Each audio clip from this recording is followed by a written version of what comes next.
छान मस्त झालेला आहे, कुरकुरीत, अजिबातच तेलकट झालेला नाही आहे बघा। आज आपण पारंपरिक पद्धतीने आळूवडी कशी करायची ते पाहणार आहोत।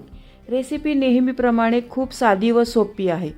पावसाळ्यात बाजारामध्ये आळूची पाने खूप छान मिळतात।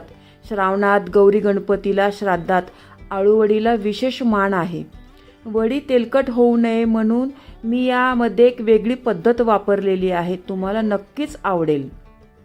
आळूच्या वडीसाठी कोणते पाने घ्यावी, वडीचा रोल कसा करायचा, वडी तेलकट होऊ नये म्हणून काय करायचे, या भरपूर टिप्स यामध्ये मी सांगितलेल्या आहे। तुम्हाला जर वडी तळलेली किंवा शॅलो फ्राय नको असेल तर वडीची एक वेगळी पद्धत पण यामध्ये दाखवलेली आहे। नेहमीप्रमाणे रेसिपी भरपूर टिप्ससहित तुमच्याबरोबर शेअर केलेली आहे। रेसिपी कुठेही स्किप न करता पूर्ण पहा। चला तर ही कुरकुरीत आळूवडी कशी करायची ते पाहूया। पूर्ण रेसिपी पाहण्यासाठी माझ्या फोटोच्या खालील त्रिकोणावर क्लिक करा, जेणेकरून तुम्ही त्या रेसिपीवर जाल।